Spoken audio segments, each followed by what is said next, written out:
Today I'm sitting down with Caleb Phillips to talk about his new film Imposters and how he turned 2 short films into a new feature film. So without any further delay, I introduce you to Caleb Phillips. Yeah, so we met on, I think it was like some music video downtown, right? Yeah. So it was like a big nighttime exterior, and I think I was about to work on a short film, and you were new to town, and you were looking for stuff, and I was like, you can come out, and I don't know if that short film ever came out. Sorry, there's the street cleaning's coming by right now. Of course they are. All right, give me just 1 second. But yeah.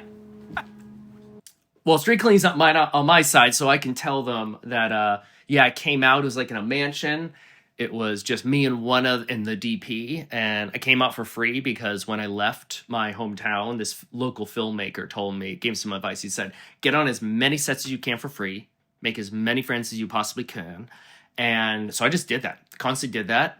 And Jerry recommended me some movies. I watched the movies. We kept working together. Then we became friends. And yeah, the rest is history. Yeah, it's wild that it's been, like 8 or 9 years. Yeah, because... Yeah, it's crazy. Did you move out here in 2016 or 2017? Well, down here, I guess. 2017. May 2017. Okay, so I literally met you, and then I was about to direct an experimental feature film, and it was going to be $7,000 in 7 days, and Caleb showed some interest and came along and filmed all the behind the scenes, and that's stuff that's just now starting to come out on this YouTube channel, and so.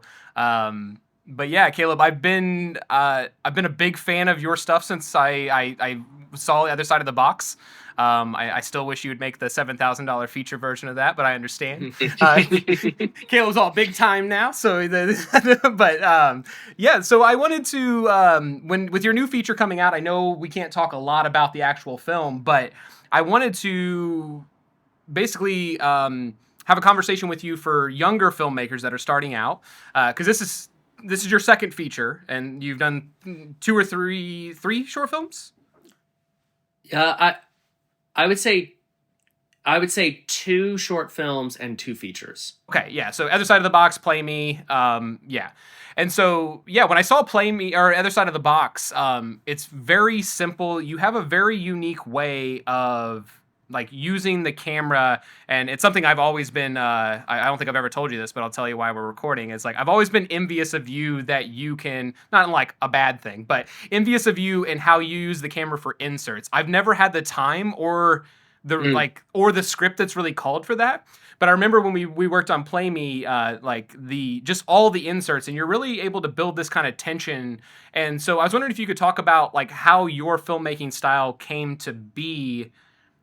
What were some things maybe you were watching? So, if other filmmakers are listening, I think a lot of people, you watch a filmmaker and you're like, that's a style of that filmmaker. But, where do you think these styles kind of come from? I always thought that they came from sort of circumstances. I think that I don't move the camera a lot, because I never could afford a dolly. I didn't have very interesting locations, so I had to figure out a way to make the situation interesting. I don't know, for me, I think Fincher comes up a lot, not necessarily for inserts, but for very specific shots for very specific moments. And for me, I love stories that are about revealing of information. And a lot of the time, what a character sees will inform you of what they're thinking, sort of like in a Kuleshov effect, if I'm remembering that right. Yeah, it's Kuleshov. So for me, a character looking at a hammer at a specific moment it just tells you so much. And I also think that Nolan talks a lot about this in his interviews for The Following, but it's really easy. It's a lot easier to make an insert look really good. It doesn't have lines, so you can usually fire them off really quick. But yeah, for me, most of my scenes are covered in two setups. I try to find a way to make, if there's 2 characters, 2 setups, and find a close-up in that setup, find a wide in that setup, characters move around. But a lot of times, the story is told in inserts sort of through necessity. But after a while, I don't even think about it anymore. I just know that, it's in the story. This is information people need to know. And a character has a relationship with this object of the scene. Yeah, that's probably the best I can do to explain that. That's interesting, though, because I think we both started pretty, pretty indie. I think I just went more and more indie as I went through my career. But you said out of that like necessity of it looking the specific way, and I have thought about that in like my own work. It's just like, what would my films would have looked like if I didn't have to go handheld Yeah. and I had the actual piece of equipment that I wanted at that point? Do you think there's something that makes the like? Do you think that comes across in other filmmakers you've seen, or do you think as you keep going along, you just fall into those things because that was the first thing you tried? There's this quote, I think, from J.J. Abrams where he says, "Your style is everything that you mess up." Like while you're trying to be Spielberg and you fall short, or Mark Duplass trying to be the Coen brothers and you fall short, that ends up being like who you are. And I remember always wanting to be Edgar Wright and David Fincher and never able to move the camera like David Fincher did or move the camera like Edgar Wright did. And like also didn't like Edgar Wright's lens choice, et cetera, et cetera. And like, yeah, so I don't know. I think that this is just like who I want to be, and it took me a long time to realize it. No, I think it's a good point. I mean, after 3 features myself and stuff, and I look back and it's like the things I'm still trying to like perfect from that first film that I didn't like. And you're like, oh, maybe I just needed to do less, and then you do less of that and less of that, and then you're like, oh, I just gotta stop trying. So I was trying something so hard over here that I think you putting it the way you did of like these are the things that you're falling short while you're trying to like be somebody else. I think that's an interesting way to kind of put it. Yeah, like that you're able to play around with those things and go like, okay, this is what I really like, and when you become more confident that you can do it the way you want to do it, is kind of what I heard you say. Then you become more yourself, and you're like, okay, that's like, let's just do it. Yeah, because like we might want to be another filmmaker, but we're not always making the stories those filmmakers are. Like, I really love Fincher, but like I don't ever write anything that Fincher directs. So it's sort of like this, like almost like doing a draft of a script where you like do something and you're like, oh, I don't need all these elements, and you do it again. And each film for me has just been a process of realizing how much I can like release my grip on something. Be like, oh, I didn't need to control that as much. I didn't need to control that as much, or I needed to control that a little bit more. And yeah, you're just kind of letting go of the fat like you would trim in a script. Do you think in your process is that more during post production, or do you think you're doing that during those kind of like pre and production elements, like that trimming? Like, is there something like in your process that you're like, oh man, I could have gotten rid of? Like, you get to editing, and I know a lot of people when they start editing, like they don't want to throw things away. I mean, I know in my Mhm. first feature, I shot like 15 shots of this wide shot, and then we used it for like 8 seconds out of the 10-minute scene. It was just like, what a waste of time that was, So it's like Yeah. you just had to get better at it. So, do you think that that is getting easier with each new film that you do, or do you feel like that still kind of comes up when you get to like post and you're like, I love this scene, but it really is not that movie anymore, like, or I got to retailor it, or It's mostly in post, and then I'll often create myself like a list of director lessons that I learned and that I want to, like after, excuse me, after Play Me, I remember being in post, and just like the first lesson I learned was, if you're shooting a setup that covers a character, get as much of that moment as you possibly can, because I was hurting for coverage. I was like, oh, I need this moment from a different angle, and I never plan on using it over here. And because I was shooting for the edit, I didn't get that whole moment. So for me, like the cheapest thing to do is just let the camera run once you're already shooting. So like that was a lesson I learned. But most of it comes from post. As I'm editing it, I'm realizing what I do and don't need. Like on this latest movie, like it's for different lessons too. Like on this movie, I learned a lot about what I do and don't need for a script. And I only learned that through editing. And then I take those lessons into pre-production. I get challenged by production, pivot, and then sort of like assess the work, like grade the homework after in post. so what you're saying, like you were saying, because this is the biggest movie you've done to date. Yeah. So for somebody that maybe has never seen any of your work before, like a lot of times, like Play Me, it was like there's like 6 of us, in a little soundstage in a car, and like it's pretty low key, it's pretty small. So when you keep getting bigger and bigger like that, what is something that you've tried to keep the same about like your filmmaking style? Because I've never worked with you on one of those movies. I've always helped on like shorts and things with you. Mm-hmm. And so, yeah, is there something that comes up in in the features that you're like, I still want to be this filmmaker, even though it's bigger? Like, is there something you're trying to, because you were saying like some of the things you maybe could have cut, you could have trimmed, whatever it ended up being, but more about like what you try to keep it small. Like, are you ever trying to keep it small, like, even though it's getting bigger? Because the more people you get, it gets harder. Yeah, I think the hardest lesson I had to learn on this movie was the pace at which I can move on a low budget set just isn't possible the bigger you get. And it was not a big set. But it was like every position filled, because that's a lot of positions. Like we had a second AC, we had an AD, and we had like two people in props department. And I've never had a props department before. It was always me. But you can't move at a pace that I know I can move on a 6-person set. And it took a while of filming this movie for me to realize that. And then I had to start cutting those inserts. Well, not necessarily inserts, but like other shots. Like, oh, I really want this shot in a profile, like this moment, just for these few lines.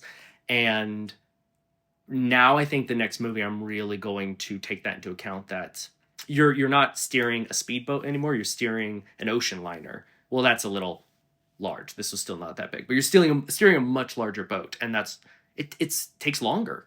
Yeah, it does. It does take longer. Yeah. To transfer the information to. Did you have the same crew the whole shoot schedule? We did. There were like You didn't have people like day yeah. playing and switching out, because that makes it even more difficult.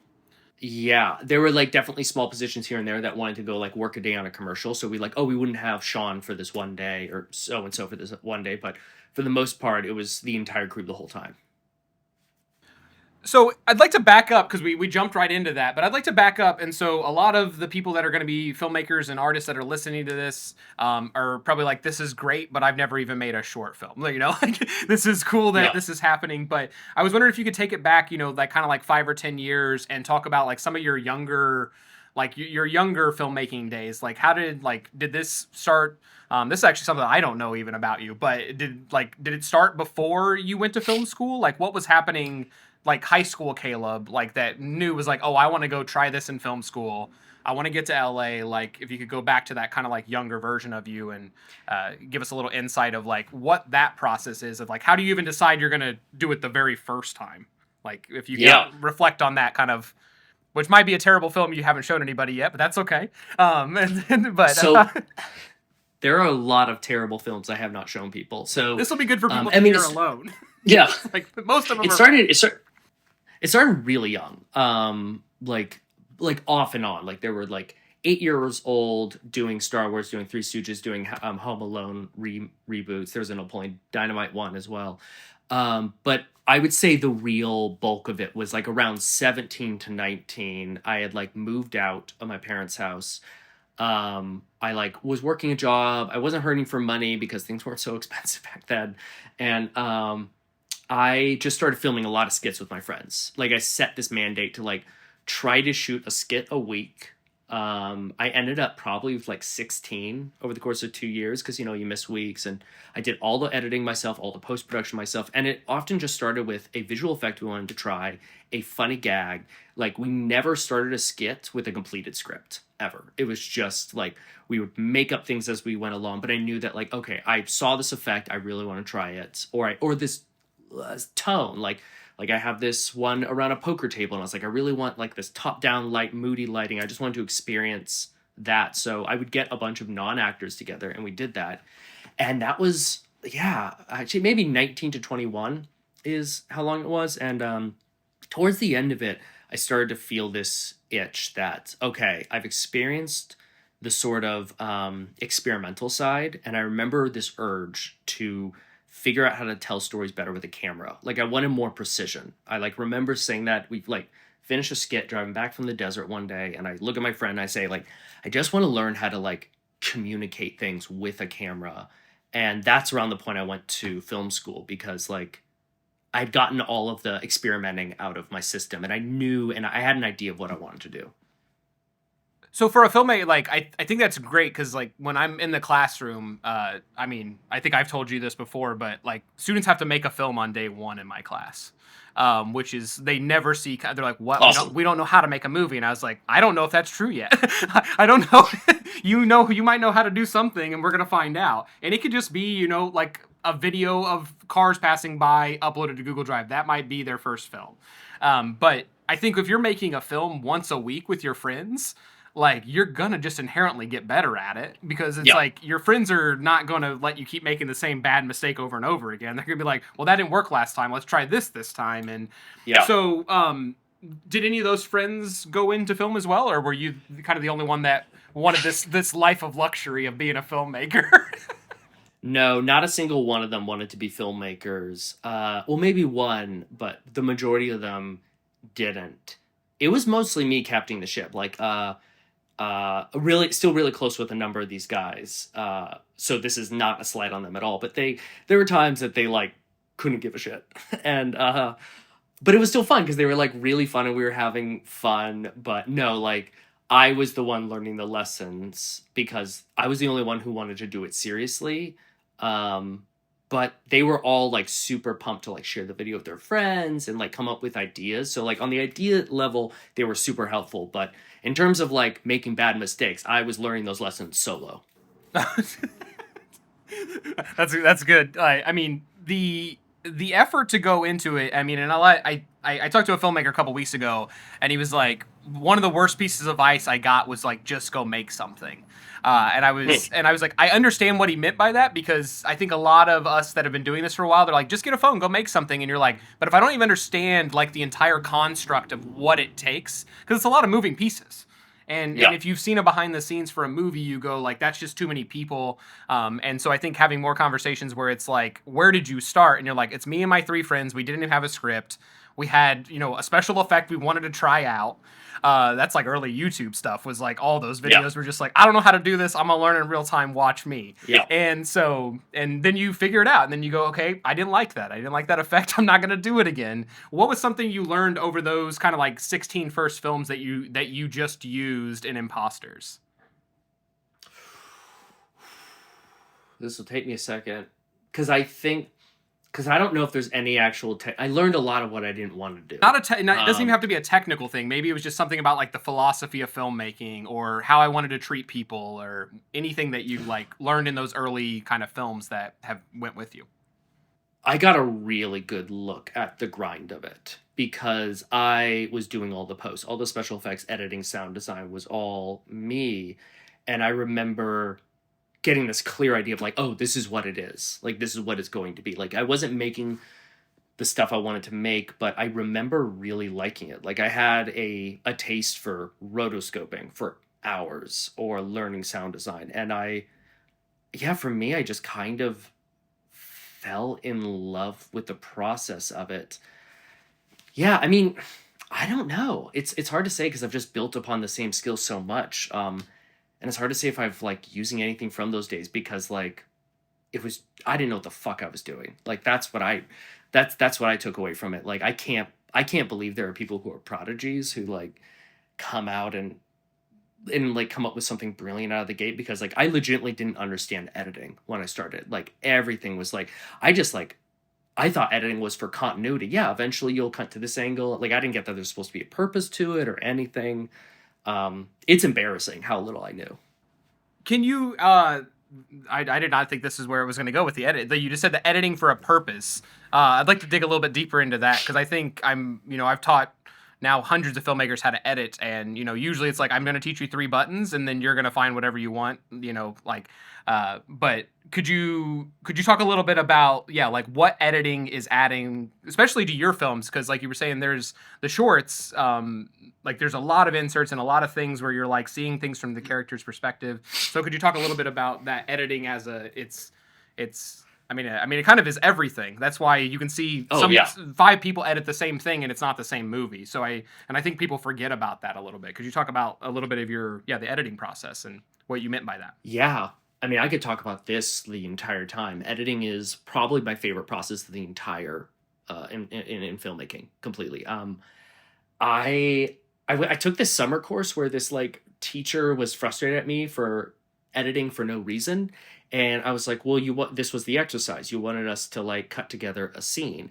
And he was a bad communicator, to be honest, but like he was right. And I thought that editing was just to show you where things were whenever you feel like. And for me, the stuff I make like needs to be edited more than it needs to be directed, because it's about, I love time. I love dead space. I love pauses. I love pregnant pauses. And I find a lot of tension in the waiting for something and the when you show a reaction and when you don't. And it's this combination of this sixth sense thing that also feels like it has a bit of math behind it. This movie is the first time I worked with an editor, and us sitting in a room talking about what the feelings we were getting from the edit were so esoteric and nebulous, and yet they could be like precisely changed by like just removing a shot. Sorry, I feel like this is turning to word salad, but like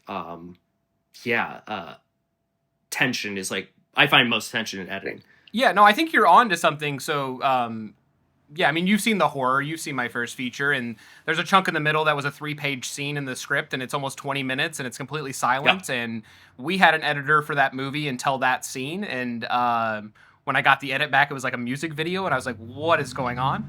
It was a really cool edit, but it just was like the whole tone had been shifted, and I just think that was when I learned like how powerful an editor was. I was like, oh, this is going to be a different movie. And then so I took it back, and then when that editor, because he'd edited still like a third of the movie, we left all that stuff. And I remember him at the premiere going like, he's like, I get it now. He's like, I understand. He's like, I was never gonna, it's like, that's not how my brain was working. He's like, that was very cool, but I would have never got there. And I was like, yeah, it was just like, it was a very specific feel I wanted.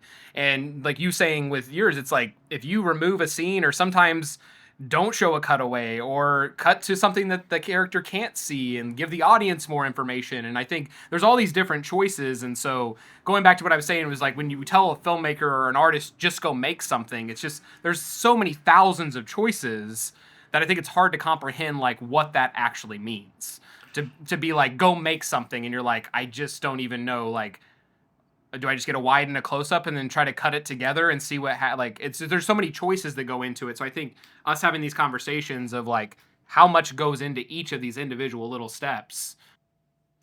I also, it's hard to do that without a sense of direction. Like, go make something. A lot of times I don't even know if people have ideas, because they want to make something. They want to know how to make something. That doesn't always mean they have an idea of what to make. So for me, I believe in copying. Like, I think that, like, make a short that feels like something that you like. Like, make something from a fucking Edgar Wright movie. I did a number of zombie shorts when I was in my, like, teens, and I was like, I don't know why I liked Edgar Wright, but I felt like because of these whip pans and this and that, and I had an idea of what you need. A prompt, right? It's like improv. You can't do improv without a prompt. I don't ever go into a classroom and go, just go make a movie. It's like, I've set you up with something to be successful. So it's like, today we're going to talk about sound, and you're going to have to take this silent film and you're going to have to sound design it. What does it sound like to you? And know that all these choices that we all have to make. And I remember when I started teaching and I made all the students, like when they do a group project, they all have to turn an edit in, and they hate it. They're like, well, Steve's going to edit, or whatever the kid's name is, and so, and they're like, they already know how to edit. And I was like, yeah, but you don't. And then they watch the edits at the end and they're like, where'd you even find that shot? And it's like, you find out that they reversed it, or they, mirrored it, or they cropped in on it or something. And you just go like, whoa, I didn't realize that each of us is going to have a different point of view of what the story is. And so that's what's great, is like, go make your movie. So even if you try to copy Edgar Wright, it's not going to be an Edgar Wright movie. No, you're going to have an idea of why it falls short in your head. Something very specific to how that person is structuring their script, knowing this is how they're going to shoot it. And then, so you got to find your style. And I think you make 16 shorts with your friends over 1 year, you're going to figure it out. You're going to go like, I got to stop shooting that low angle close up. That doesn't work anywhere, or whatever it ends up being. But yeah, I think you kind of hit something interesting of like just the choices we all have to make as we go through those things. I don't know if I told you this, but I'm working on like some experimental films right now, taking old silent films and trying to bring them back to life with sound. Oh, I didn't know that. That's sick. Yeah, so I basically, from teaching, I realized that the silence are the most boring thing for a film student to watch because it's not very Hmm. exciting. So I'm taking like a bunch of old silent films and trying to create like an actual new story out of all this public domain footage. And then I'm going to sound design on top of it and Foley and try to figure out if I can get the mouths to match up with some dialogue and like literally bring it back to life. Yeah. And the first thing I noticed when I pushed play was the sound design and everything. It's like it's there almost immediately. It sets a tone. I really liked the score. There was like, and you were saying something earlier about like some metallic things, and like the score feels a little metallic. It feels like Hmm. just a little abrasive. Like it's just like enough to be like I feel just a hair uncomfortable. Not like it's a horror movie, but it's like there's something there. And so I was wondering if you could talk about like when you're writing the script, like are you already thinking about because this one was so much bigger, so I don't know when the I don't know when your composer came on. I don't know when any of those things happened. But if you could kind of just talk about like the importance of sound, since we were kind of we were leaning into that anyway. So and Yeah, from the get-go, I mean, talking about music first, because this I think will be slightly quicker. Um, from the writing of it, from the shooting of it, and the editing of it, I didn't know what the music should be, which is rare. Most of the time, I have like a idea, but all of my writing music that I listened to for this movie was like Radiohead. Like it was like stuff to get me in the mood, but it wasn't what the movie was going to sound like. And the composer didn't come on until the first pass of the edit because he wanted to stay objective. We had hired him, but he really had a interesting way of working. Of like he had read the script until he got like 30 pages in, and he was like, "Okay, I'm going to do this." And then once he decided that, he didn't know what was going to happen, and he found it helped him be very objective, which was very handy for me because the entire process of writing the music for this film was slowly weeding out what it wasn't. Like I really thought like I had a few ideas, but in the end, it's like it was I don't always know what I want, but my gut is very clear when I like and don't like something. So yeah, like unfortunately I'm not very musically inclined. But we Alex Winkler did the score. He's fucking incredible, and it was such a good collaboration. And I learned a lot about music. But yeah, for me, I just wanted a sense of gravity through the music and the sound design because the movie is inherently slow. It's a slow burn. It's a lot about the kind of quiet implications of like the puzzle, the mystery, the lies, and I love this feeling of omniscience. So from the beginning, like starting the film off, like I knew I wanted like a gravity to the sound design and the score, especially because like the first scene, without getting into it, like has a lot of brutality to it. It needed this sense of like violence. yeah, I mean, because I think it's, I mean, maybe it's a couple seconds at the very beginning. Like you hear the sound, I think, before you get the visuals of the very like first couple frames. It's only a couple frames, but it's like just that pre like destined that pops in first. Did you ever see the what was the name of that? Zone of Interest? Yeah. So I would teach that when we do sound because I think that film is I mean they don't show anything. It's all sound design and I was just kind of blown away with how good it is. Hello, my neighbor. And so yeah, like when you're thinking about those kind of things, like when you're thinking about sound, and it's like you got to like start teaching your audience like how to watch the movie. So I appreciated Mhm. that like that was like right up front was like so you'd have these kind of like motifs that keep coming back, and when you get more information and things like that. But I think that's. Do you think you would have wished you had a composer earlier? Like if you were to do a film again, like would that have changed? Like if somebody would have been like, "Hey, this is like some temp strings and things that I have." Like if you were listening to that while you were writing, do you think it would have changed anything in the story, I don't know. I pacing or really anything don't like know. that? This is sort of like the thing that you asked earlier about like when you kind of make pivots in your style and when you realize something's not working. For me, like if I wasn't happy with the music sitting here right now, I would say, "Oh yeah, next time we got to bring the composer in," like right at the beginning. But because Alex watched it late, brought an objectivity to it, and then brought a bunch of his own ideas, like the impression he got from watching it the first time, that's he came up with ideas I would have never suggested. So I really like this way that we did it. But no, like Nolan brings Hans Zimmer, or did bring Hans Zimmer on for like early for Interstellar. And that music affected how he shot some of those sequences. I think it may have affected how he wrote some of them. And that's so cool. But a lot of times you just kind of do what you have to do and see if it works. And for me, the composer coming in so late really, really worked. Yeah, I've done it both ways now, and where it's like I've picture locked the film, and before anybody looks at, like, because if I don't like it without sound, I don't want you to put a bunch of music on top of it. Yeah. It's like I don't even like the movie yet, so let's not do that. Yeah. But like getting it to like that picture lock of, hey, like I love this pacing, I love this sound design. It's getting enough into the characters. Now let's add the music on it. But then when I did like Seize the Carp, I had talked to Marianthe like before we even started filming. It's like, so she was already thinking, and I was like, I don't have a script, but this is like the tone and everything. And so she would like send like little guitar strums and things. She's like, this is kind of what I'm thinking. And so I had that when I started editing, and maybe that was because it was completely improvised. That was a little bit like I could get a little bit more into the pacing of it because I didn't know what it was going to be anyway. But yeah, it's interesting to see, like, because when you did the shorts, did you always have a composer earlier? No, always after. Yeah. Yeah, a lot of the times, I don't really need the music because for me, the tension comes from the information. This is one of the few times, because it's a movie, so it's a feature, so it's got more space in it. But this is one of the few times where, like, you needed music for sequences where you're like, oh yeah, this is just a character walking around. Like, I know it's creepy. But the shorts for me are like kind of like really compact, really condensed, and it's just like information, pow, pow, pow. Hi. They're backing out, sorry.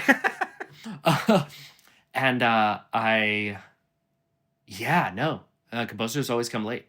Interesting. Do you think you'd ever be able to like do like a short where somebody just like a composer's like, I have this piece, and you had to write from only that piece of music? It would have to be an absolute banger. I do know that's possible because there's a lot of writing music I have that I'm like, oh, I need to write a movie for this music. So I've definitely been there before. Yeah, I've never been able to get to a feature from it, but there's been a couple of composers that have had music I hear a sample of, and I was like, oh my God, this is the scene I just saw in my head. I was like, we should write something around that. And yeah, because I think there's always all these different artists that are trying stuff in like their own little echo chambers by themselves. And like some of this stuff gets used, some of it doesn't. I think all artists need to know that. It's like everything I'm making is not for financial consumption. It's like sometimes I'm working through some things. And one of the things that I did notice is like the way that you kind of shot the beginning of the film and how it switches throughout. And so there's a lot of like you're closer to the audio, you're closer to the characters. It might have been my perception just on the first, but sometimes it even felt like it might be the same lens on some of the characters, like because it's like kind of matching kind of angles of view. And so if you could just kind of talk about the cinematography and how that progresses throughout the movie and those choices of like what you hope the audience gets from the way that it's framed. Yeah, for me, this film specifically, I was focused a lot on when people do and do not share frames and how long they share the frame with each other. Because it's often, I wanted this movie to have an intimacy to it, and it's often about loved ones in conflict with each other. So I'm very sensitive to clean singles versus over the shoulders.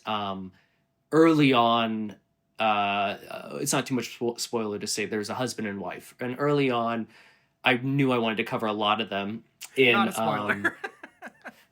I wanted to cover them in a lot of longer takes. Like I wanted to see them in the same frame because I knew that once the conflict arose, they were often going to be at odds with each other. But for me, I'm very sensitive to time, and having these two characters share a frame and then later on having these like very kind of static singles on them as they're in conflict was like definitely a priority. And I feel like if you naturally escalate the shooting style at the rate the story escalates, if the story's working, then the shooting style will mirror it because it's changing and growing.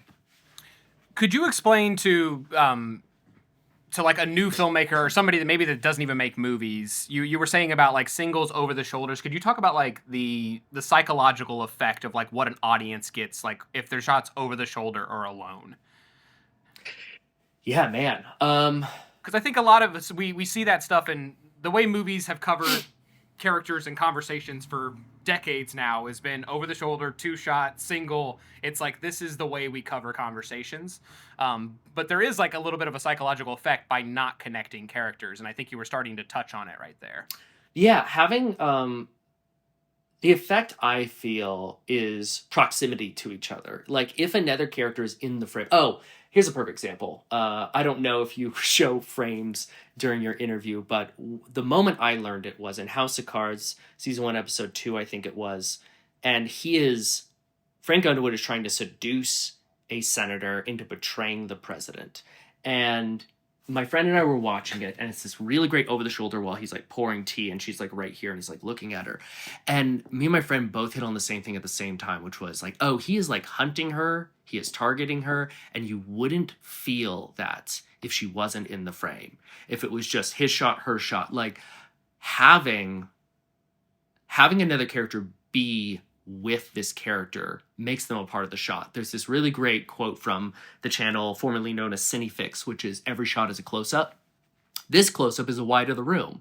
This close-up is a over the shoulder. And it's what is in the shot has to matter completely. And for me, the thing I'm sensitive to the most to is whether or not is a dirty, which is another character's like piece of another character's in the frame, or if it's a clean. And also the proximity of the camera. Like if two characters are standing close to each other and they're clean singles, like the camera has to be close to that person to not get the other person in it. It's like a vastly different effect. Like I don't know if I'm quite hitting it as sharply as I'd like to, but no, I think yeah, that's my best take on it. Perks of working out of the garage. No, I think like when I got in, I didn't really think of it because I think when we're working with filmmakers, like when you're talking, having all these conversations on set, like you get to a certain level that you just kind of understand, and a lot of people will be like, "Oh, this should be single, this should be dirty."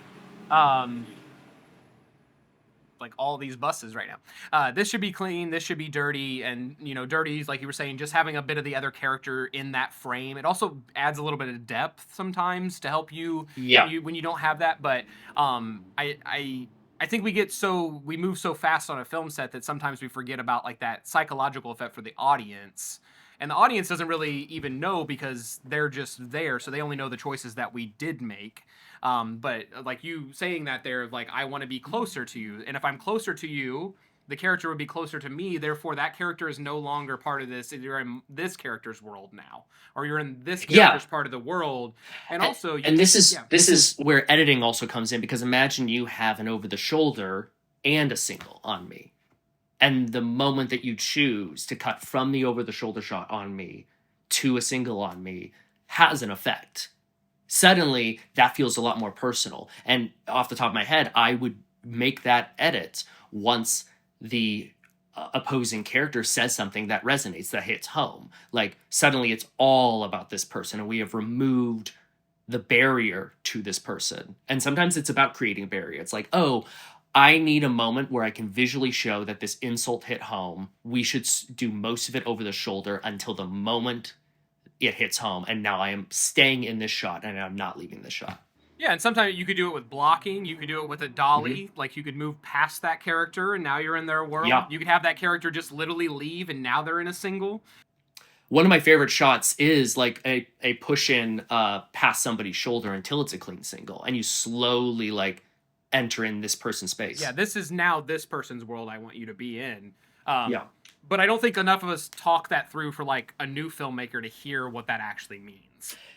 Yeah, and it's the problem of like just learning something over and over again until it is so ingrained that you forget that it's not second nature to everyone. I remember coming out of film school and being so frustrated that Roger Deakins wouldn't just explain how he set up lights. And I'm like, well, he's done it for 20 fucking years. Like, he's not going to be able to word it in the way that I'm going to hear it. Oh, no. Nor would most film schools teach that way of lighting.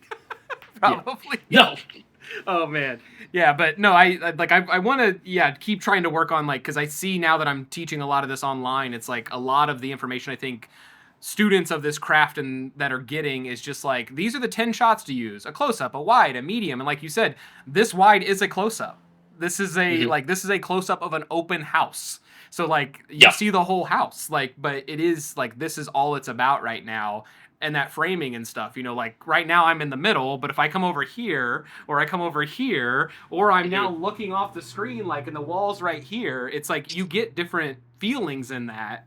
Yeah. I think that's good for a filmmaker to know that like where you put that person in the frame is going to give us so many different feelings about that person.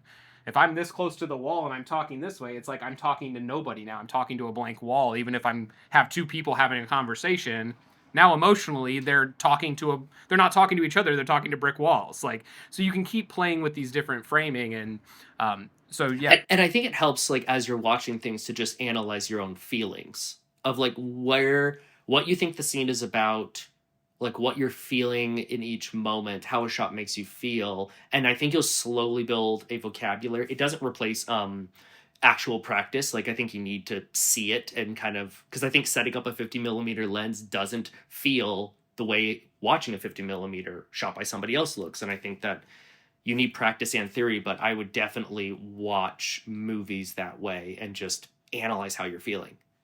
I think what really changed it for me personally was like when I started doing more photography and I could change the lenses faster. I could get one frame, and it's like, I mean, shooting a wide shot on a 135 millimeter lens is a different experience than shooting on a 24 and getting really close to people. And it's the Yeah, same angle of view once you get far enough back. Like you can get that same yeah. angle, but it just makes you feel different. And so I think, yeah, filmmakers that are listening right now is like, yeah, go take some just still photography. Like go try to film a location, but only in individual shots of somebody standing in there and see where you like it. Do you like on a longer lens? Do you like it on a wider lens? It's like, because, yeah, you could have filmed this 150,000 different ways inside that house of where you put the camera. And it's like, this is specific to your version of that story. And yeah.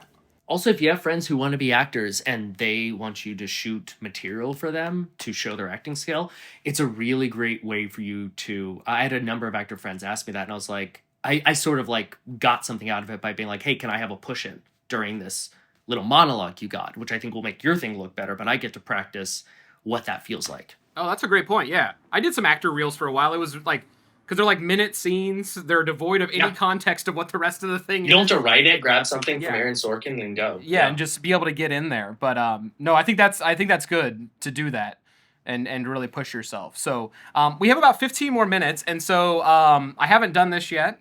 But we've had so many good conversations off the record, Caleb. We're gonna have one on the record today, and we're gonna talk about AI for a second. Is that all right?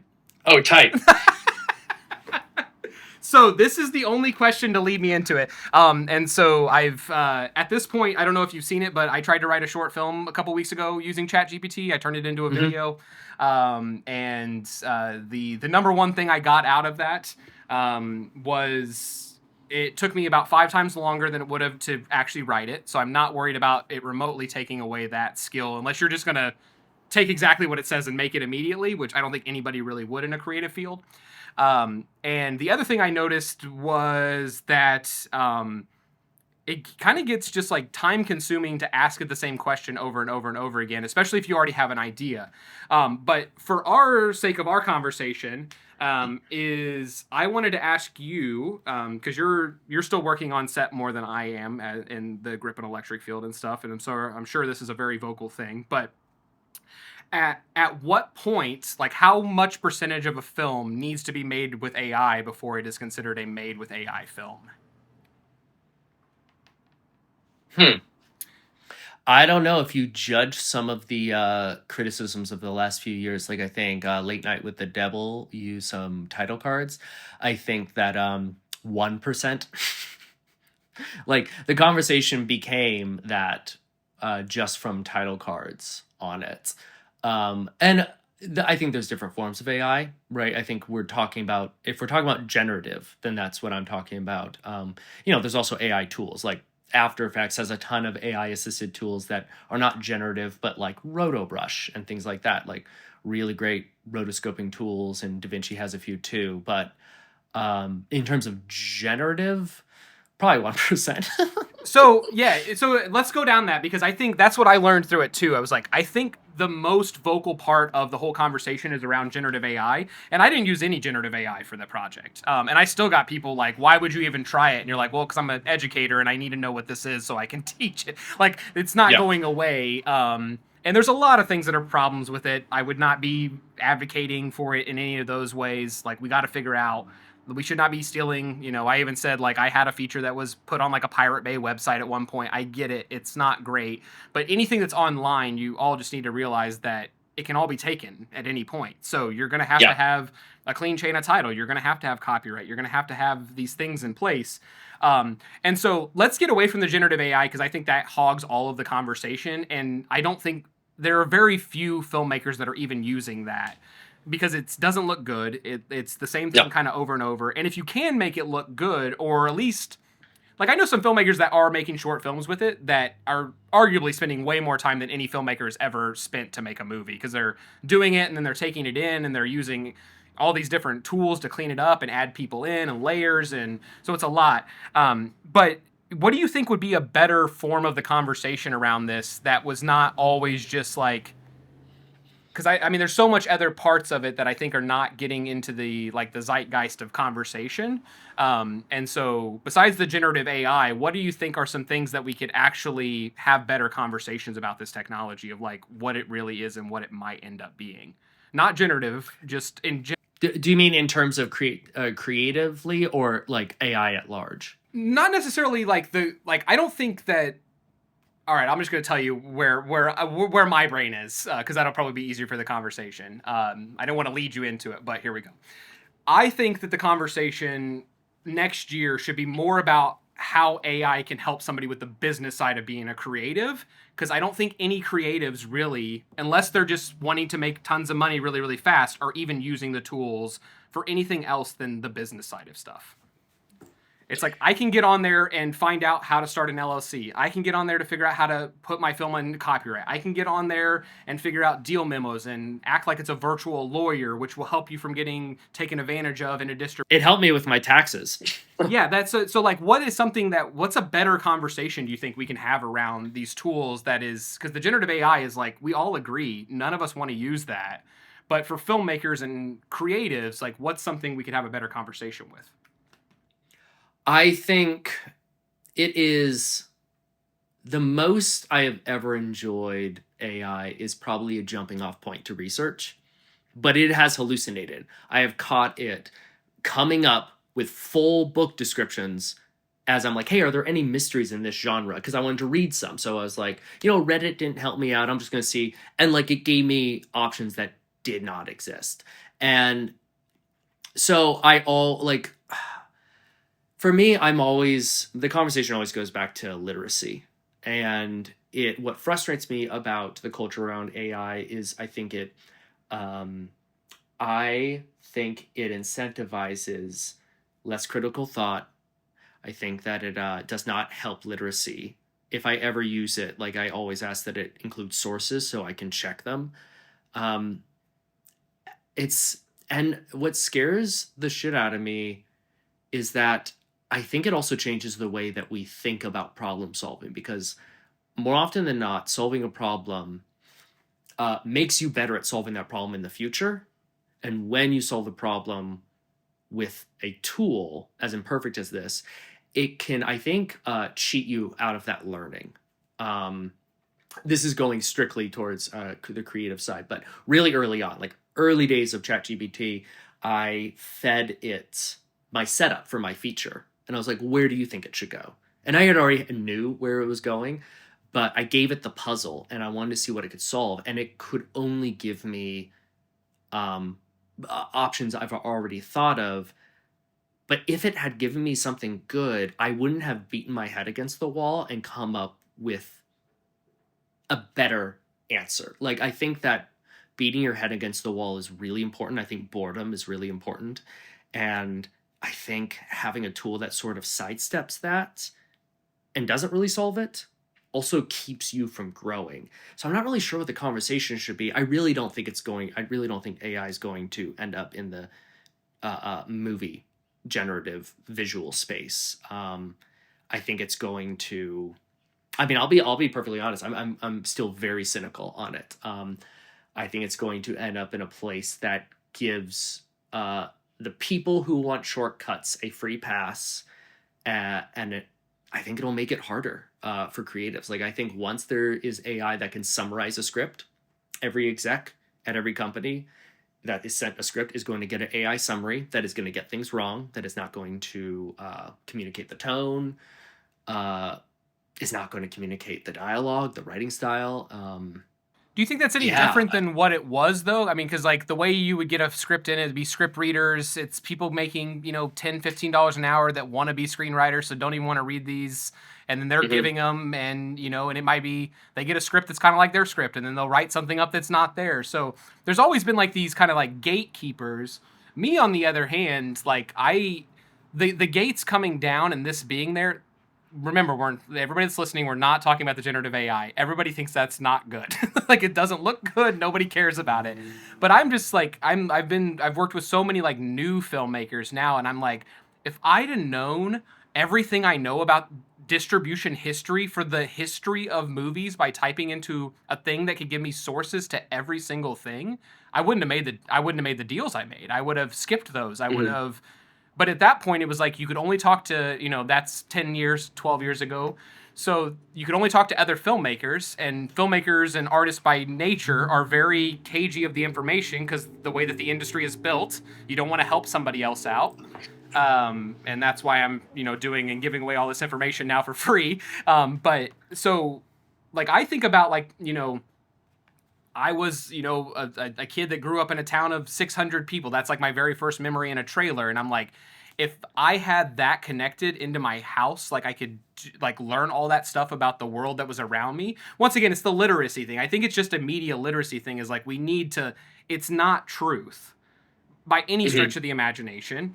You brought up a really, really good point, and I do the same thing when I'm asking it a research question. I'm like, only cite sources. Like, I don't care about what you think it said. Just give me the links to it. So it's like now I'm using it as like this really in-depth Google kind of thing. And so, yeah, I just wonder, like, I wonder how we can get, because these newer, like, younger students of the craft, if you will, it's like that's what they have. That's their tool right now. I mean, I got a digital camera because I was right as film was getting done, and everybody was like, that's junk. So I think it's not going away. It's going to be here in some capacity. You said like the tools that are in different editing programs. And so, yeah, I'm just like, if you found out a film had done research using AI to get to this, and then it was really made by people, is that still a film made by AI? Like, how are we going to get into like a nuanced conversation and beyond just like this gut like reaction on the internet of like everything is bad? It's because it is just a tool. Well, I think the thing that's really hard to get past is there are a lot of really bad faith moves made by very rich companies to yes, that is a bad thing for sure. And it's it's almost like anything. Well, I don't trust anything they're saying. And I'm like, it's very difficult to have a nuanced discussion, because to do that, you would have to assume everyone is acting in good faith, which they are not. And social media is not the best place to have conversations because they're not. I heard an interview from Jon Stewart today that he called social media processed food communication. Like, it's not real food. And it's hyperbolic and it's rage baity. And I gotta be honest, I'm not sure if there is a way to have a nuanced conversation until something cracks with AI where we can put it in a category and a bunch of companies stop trying to. I mean, look, I work in the grip and electric field, and I'm like looking at some of these AI commercials that look bad that still come out, and I'm like, that was a job for like 100 people, and it looks terrible. It's hard to have a nuanced discussion while that's happening. It might honestly be time. What do you mean? Time passing. Because I think slowly, as people realize what AI can and can't do, we will be able to talk about it more. But right now, like, I think there's still like big companies that treat it like this genie in a bottle that can do all this stuff, and people are like, we have to defend ourselves. So that place of defense is really hard to have a nuanced discussion from.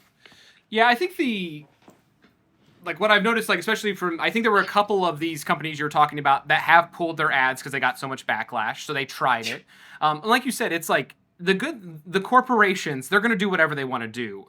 Right now, what I found from researching it for like 2 months, trying to write a short film with it, in the end, I wrote 30 pages on a script that I hadn't opened a feature. And so it was the best tool for me because it made me realize I was a way better writer than I thought. Because it was like all this garbage it was giving me from my notes. And I was like, that's not what I'm trying to do. It's just trying to give you the most searched answer. And so you said something earlier on of like what I don't like. And I think that's what I realized immediately when it was like, I don't like this. This isn't what I would do. I don't think there's a lot. I mean, there probably are some people out there that are just doing it and then uploading it. But that 1% of like creators have really dominated the conversation of like the AI slop thing.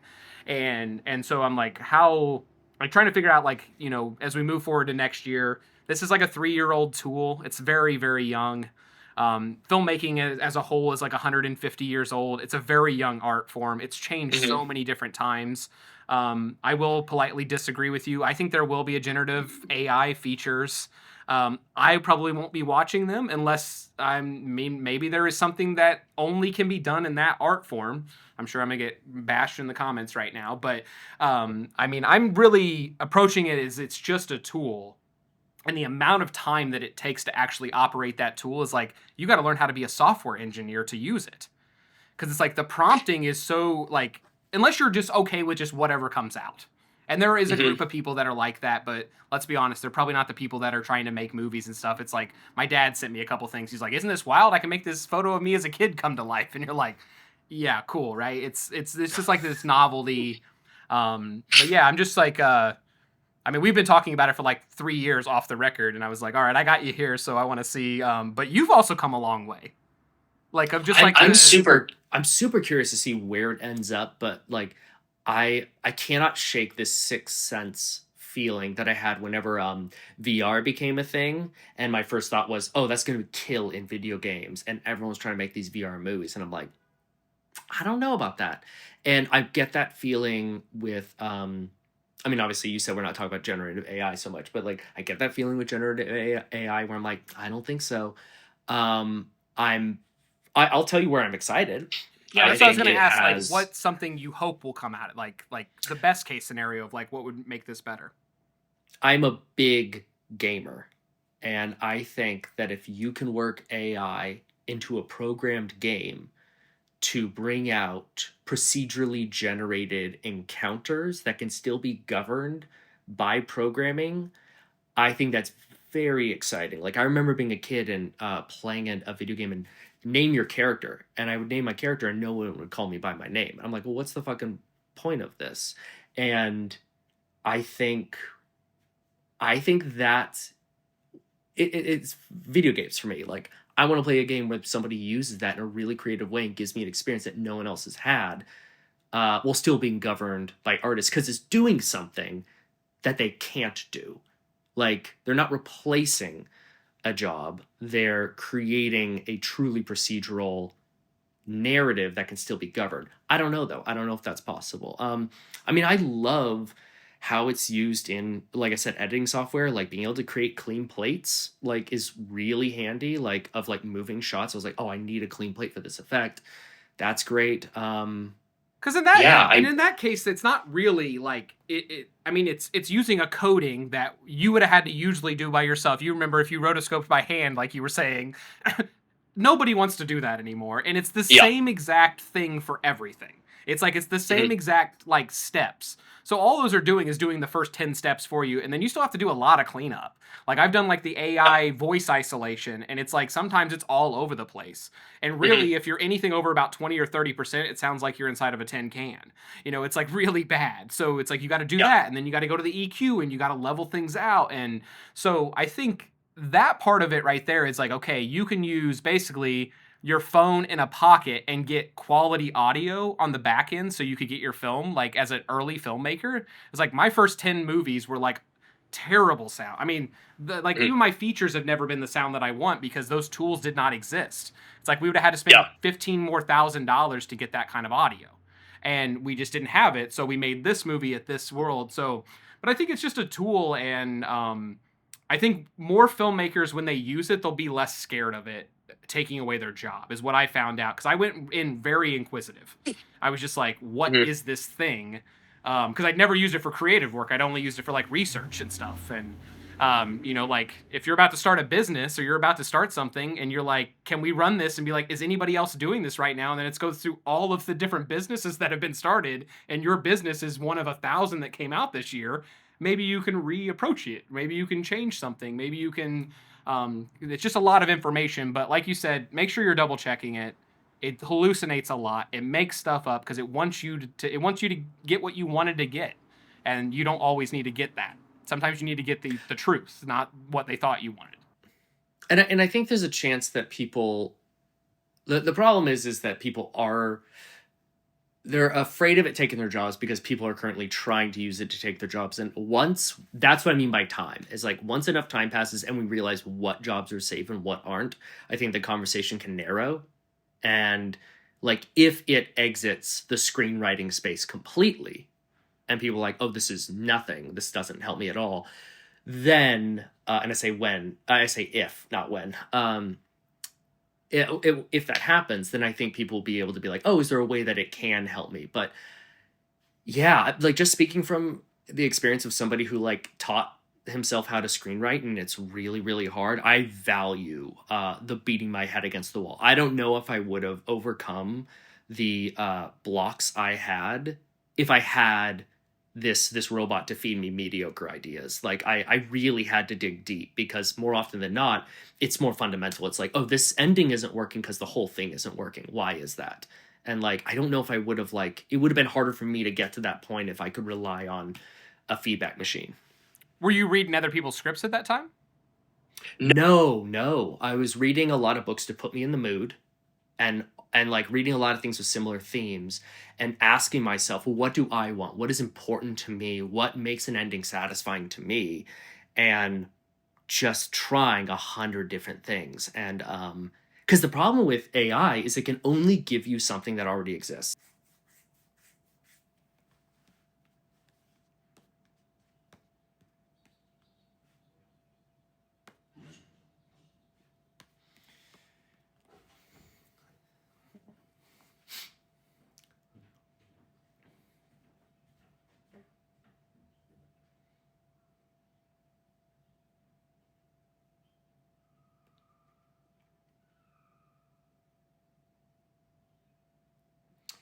That's the thing that really scares me, is that if let me formulate my thoughts.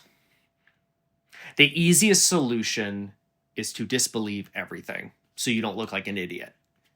And the problem is there is a lot of truth. How do you know what's going on in the world? How do you know who to believe when you hear two politicians say the opposite thing? And the problem is when there's so much, and when I say slop, I'm not talking about only AI. When there's so much slop, the easiest solution is to just disbelieve everything. The internet is the worst place to have a nuanced conversation, for one. We can do it like this because we're in a one-on-one space, but I think the conversation, or what it seems like from like the education and the art space, is that you type a prompt in, your movie's done. And so if you saw somebody typing in 70,000 prompts to get a 30-second thing, you'd be like, okay, that wasn't as easy as the marketing for ChatGPT, which it's marketing that's telling you it's that fast. Well, what I'm saying is I still don't think I would be okay with it. And I think one thing that's coming to my mind is maybe what would help is if there was a sharp distinction between AI and human-made art. That like it is not called... They're not called films. They're not called artists. And it is a completely different field. Then you could watch it grow in its own way. But that would also require its industry to stop trying to sort of intrude on creative people's jobs. But if it was this separate thing, like they're called programmers, and it's like this own space, I think it would be interesting to see what people did with it under that context. For me, that's the closest thing I could come to a conversation, is bridge the divide. Yeah, I think we're gonna get that over the next year. It feels like people are starting to like realize that the marketing for these companies for these AI things, especially generative, was like type a prompt, you get a full film, which is not the case. And so I think that there is going to be more conversation because I think people are starting to realize that it takes a lot more work.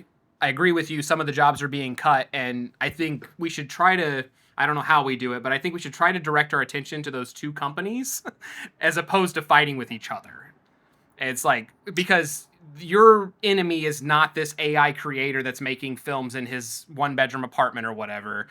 It's these three companies that are trying to get us to fight each other. Well, that's a conversation as old as time itself. Your enemy isn't other poor people. Your enemy is the fucking billionaires. But we've been trying to have that conversation for fucking decades. And that's a good place to stop. But because, all right, well, Caleb, I really appreciate you stopping by, talking about it. Is there anything else you can share with if people want to? I'll tag you and everything, but where can they find out more about Imposters, what you're working on? So I am the most active on Instagram, caleb.j.phillips. I respond to DMs. I love giving advice. Like, I'm not a gatekeeper at all. Like, if you wanted advice on something you're working on, I don't always have time to read scripts, but I love to talk with young filmmakers. I am a big believer in sending the elevator back down. The only other thing is the movie I directed, Imposters. It's a thriller, mystery, horror. Going through festivals, hopefully out next year or the following. We'll see, but yeah, follow me to stay updated. And what's something you're what's next on the Caleb Phillips slate? Writing and writing, taking meetings, trying to find other people's scripts. I'm trying to find the next thing. The thing I'm writing right now, I'm really excited about. I think it's really cool. Kind of entering back into that monk lifestyle of reading, coffee, exercise, writing, seeing friends every day for a year. My God, I get to do that almost every day now, and I love it. So I'm It's grateful great. that you stopped by. Thank you for sharing. I think this is all good for filmmakers, and I think us having more nuanced conversations about the tools that present themselves during our creative journey will get us past this. But like you said, we're not fighting each other. We shouldn't be fighting each other. Yeah, no, eat the rich.